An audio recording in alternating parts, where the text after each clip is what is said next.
Greetings, dear friends of the universe. Levitation, or transvection, in the paranormal context, is the rising of a human body and other objects into the air by mystical means. Some parapsychology and religious believers interpret alleged instances of levitation as the result of supernatural action, of psychic power, or spiritual energy.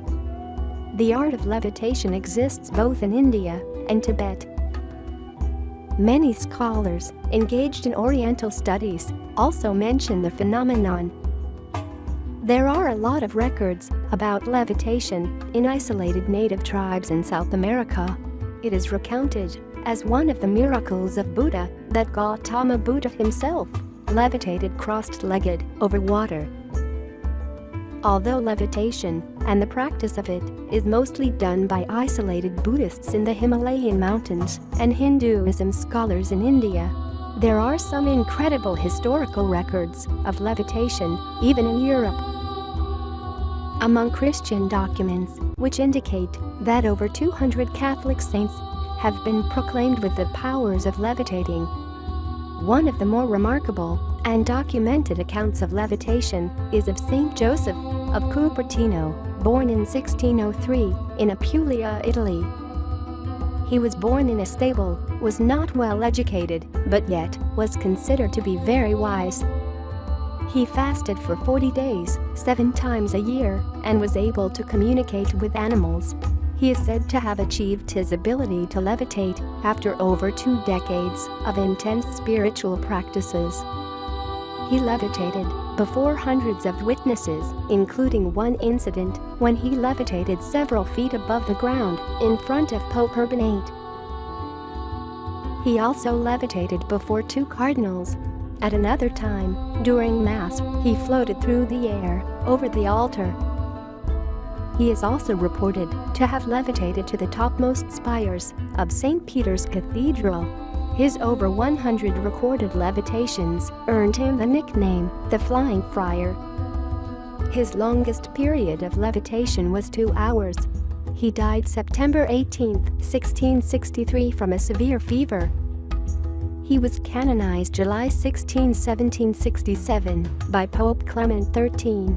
The Church considered his ability to levitate a work of God. A biography of this great saint was written in 1753, at the time of his beatification.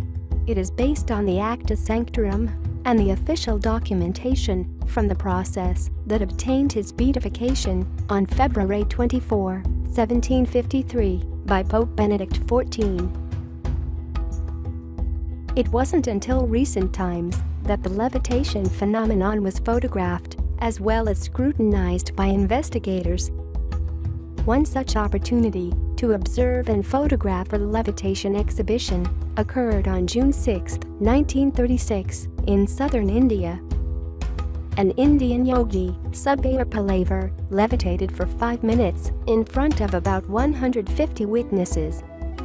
The exhibition was done around noon on a cloudless sunny day. Visibility was not obscured. The Illustrated London News carried this story and photos. The photos were taken from various angles by P.Y. Plunkett, who witnessed and also scrutinized the entire event. Subhayar Palavar's assistants erected a small tent in an open area where Palavar began by ritualistically pouring a circle of water around the perimeter of the tent. Shoes were not permitted within the area marked by the circle. Palavar then entered the tent, where he remained hidden from view for a few minutes, after which the attendants then removed the tent. Once revealed, Subhayar Palavar was seen suspended horizontally several feet above the ground. He was in a deep trance, lightly resting his hand on top of a cloth-covered stick. It was asserted by witnesses present that he did not exert pressure on the stick for support, but instead used it as a point of reference.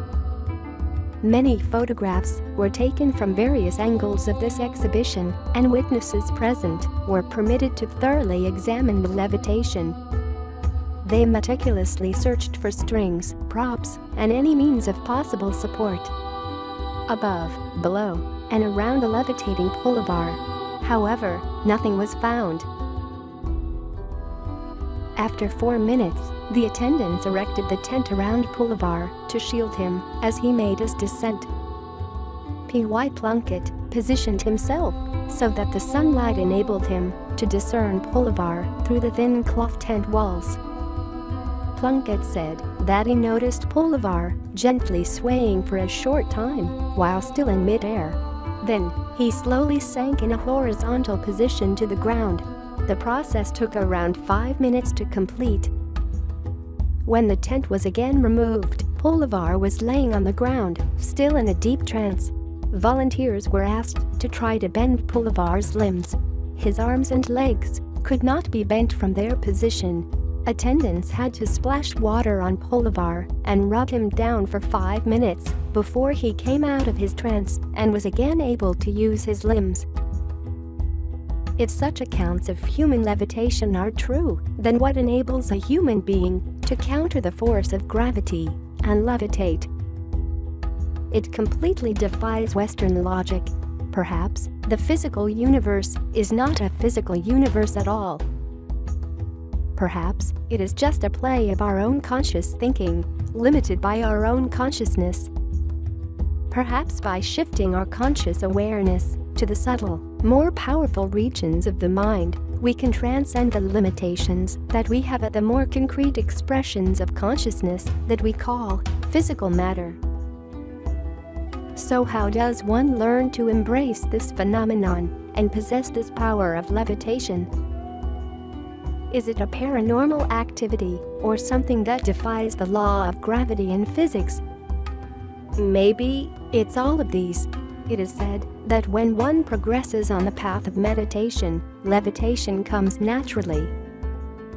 Some of the great yoga texts proclaim that when one is proficient in the science of yoga and pranayama, expansion of energy by breath control, one can also learn to levitate. That means that to learn how to levitate, one should first start with meditation to be more familiar with their subtle body and feel their prana, life force, and energy. One can start with a seated practice of meditation or a laying down practice such as Yoga Nidra. Next, it is important to understand the various pranas or vayas within the body. There are 5 main vayas, and they are responsible for governing the movements and actions of both the mind and body. I believe that by knowing and controlling the vayas, one can master the art of levitating. The 5 main pranas within the body are briefly described as follow. Pranavayu, which draws energy inward and is responsible for inhaling, sensory perception, and swallowing. Vyanavayu, which diffuses energy away from the body and is responsible for overall movement and circulation. Samanavayu, which draws energy towards the center and is responsible for digestion, metabolism, and homeostasis. Apanavayu, which descends energy downward and out and is responsible for elimination, reproduction, and downward movement. Udanavayu, which ascends energy upwards and out and is responsible for speech, exhalation, growth, and upward movement. To be able to levitate, one needs to be able to focus and master the Udanavayu, the upwards flow of life energy, or prana. The Udanavayu is primarily located at the base of the throat and extends all the way to the top of the head, which links together the 5th, 6th, and 7th chakras. Because this energy is responsible for upward movement, it is primarily the one that needs to be controlled for levitation to occur. The secret to levitating also involves controlling specific energy locks, known as bandhas, and to focus with a strong will on drawing the energy upwards into the higher chakras. The three main bandhas of yoga are these. Mula Bandha, the root lock, which emphasizes engaging and squeezing at the perineum. Uddiyana Bandha, the upward flying lock, which emphasizes drawing the belly and abdominals upward and in. Jalandhara Bandha, the throat lock, which emphasizes bringing your chin towards your sternum. If you master a full control over your 5 main pranas and the 3 main bandhas, you will be able to master levitation and use a huge energy from the inner body and inner mind. You have to believe completely that levitation is possible and that you are going to accomplish it. You need to completely change your lifestyle and start living a spiritual life filled with meditations, consciousness, spiritual practices, and third eye empowering. This is probably the hardest ability locked in the human mind, but with years of dedication, practice, and belief, it may be possible.